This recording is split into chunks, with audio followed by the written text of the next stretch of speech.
So for you, Gemini, in your first house, you have Libra, I balance. So it's a fellow air sign.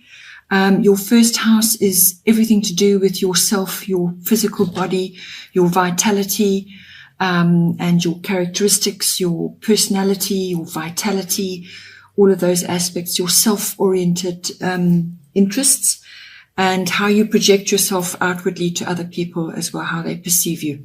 So with Libra, I balance in there. What this is bringing in for you is perhaps it's better at this time to be linking up with a partner or with another, almost like an alliance or an association or a partner of some kind in whatever your endeavor might be. So if it's a physical regime, perhaps you're sort of making changes to your daily routines, your physical routine. Perhaps it's a new regime at the gym or whatever, or it could just be in your daily life or in your as you're projecting yourself into the outer world. So linking up with somebody else, aligning with somebody else is going to be good for you. It's a good way to move forward at this time. So you're going to be needing to bring in balance in everything that you do, how you move forward, how you are projecting yourself to others. So stay in your Libra energy, which is all about balance. It's about charm. It's about negotiation, taking the middle path. So no extremes. There are no extremes here with this card. So it's balancing different forces, working your way steadily through, and sort of being, Librans are social. They like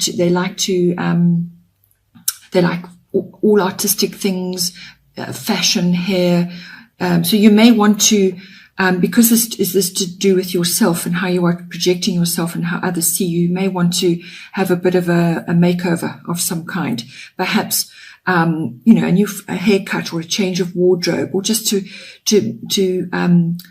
cycle things upwards, to give you a fresh outlook and a fresh persona, if you want to call it that.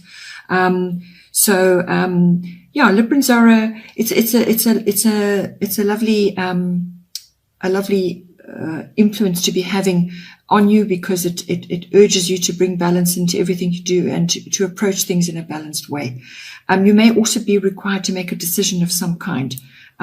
This is about yourself and how you are moving forward in the world and how you are coming across to others.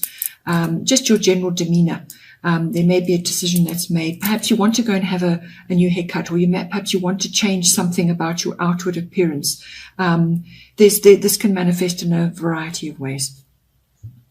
Then we have in your second house, you have the fire element, which is desire. So the second house is everything to do with your income, your money coming in, your values, your self-worth, and possessions. It's your ownership of items. It's also ownership of property or real estate, land, and all those kinds of related issues. And because you've got the fire element in there, I feel this goes hand in hand with this, taking action, making a decision about how you're going to move forward in those areas. This is an action-oriented, quick movement, changes card. There's energy, there's passion there, and a new start of some kind, possibly an epiphany or some sort of wake-up call. But it's assertive as well. It's transformational. If you need courage, you're going to have it. It's also spontaneous, but be grounded. So when it comes to your finances and your money coming in, there's some sort of action that needs to be taken, or possibly there are going to be a few changes coming in, but it's quick, whatever it is. And put your energy and your passion and your sort of assertiveness into that. Just don't go overboard, obviously. Always aim for the middle path. But it's certainly taking action of some kind, or having changes occurring for you, which then you need to take action on. But it could be spontaneous things occurring in those areas as well. It's, as I said, it could be to a quick change in property, or you involved in the property of some kind, or it's your ownership of something. you desire to own something. Try not to go the impulsive route. Rather, this is sort of desired action, but it's staying grounded, and it also is about transformation. So taking how things are and clearing the decks and starting afresh. It could be scorched earth policy if you really want to make a radical change as well. But that's coming in for your second house. It could also just be your self-worth as well, firing it up, taking action to improve that for yourself, and just give yourself a boost. Then in the third house, this is the house of communication. So it's all forms of communication. This is verbal, written, body language. It's also the house of contracts, so your documentation. Because it's ruled by, in this instance, the moon is coming in and influencing this sign. This is could be influencing a greater audience. So yes, it's dealing with communication of all kinds. It can be family related, like siblings, aunts and uncles, those sorts of relatives, cousins, that kind of thing. But it's also a wider audience because the moon is coming in, which can deal with the masses, if you want to put it like, or the public. So it's about bringing in your instinct and your gut feelings to your communication, how you talk to others, what you write, what you say. It's also interaction on media. It's using your intuition, your deep instincts, and your imagination as well. You're going to be feeling quite sensitive. So it's sensitivity to what you're going to say, how you're going to communicate with others, and also being receptive to others' communication. So it's tapping into your deep emotional feelings, your gut feelings. The moon also rules your habits. So maybe there are old habits which you perhaps need to change, or ways that you do things which perhaps need to change, or you just need to have some time for reflection to work out if there's something that you perhaps need to adjust in some way. But also if it's covering documents and contracts and that sort of thing, there may be a little bit of confusion because the moon can veil things sometimes. Things can appear veiled. So you may need more information in order to make a decision, or things will just be not clear at this time. So just wait until, those sort of mists part, and then you've got a bit more information, or gather the information that you require. Also the past can come up with the moon card in there. So this is perhaps you're going to communicate with somebody that you haven't spoken to for a long time, or somebody comes back into your realm of influence, and they you know them from the past. You may just meet somebody and you haven't spoken to for a while. That kind of thing could happen as well. Then in the fourth house, you have Jupiter. This is the card of abundance. So the fourth house is everything to do with your home life, and it's also to do with your roots, your ethnic identity, your foundation. So it's it's a lovely card to be having in there, actually. So it's a very beneficial card to have. It brings in abundance, opportunity, luck, joy, and faith as well.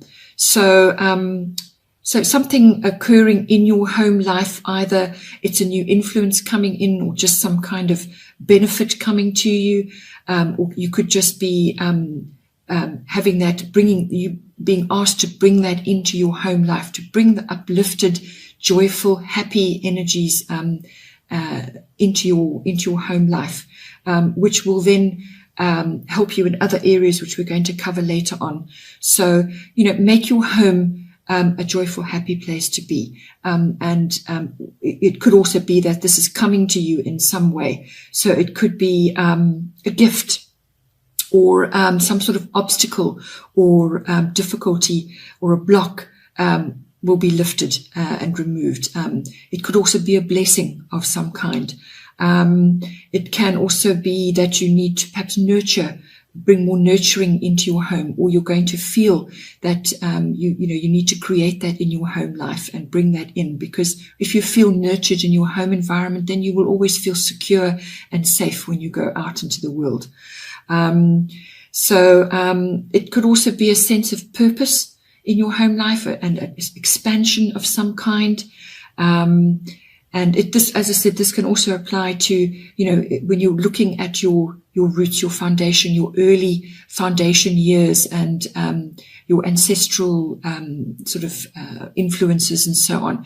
So you may be having some kind of benefit from that. Perhaps somebody in your family is going to give you something of great value.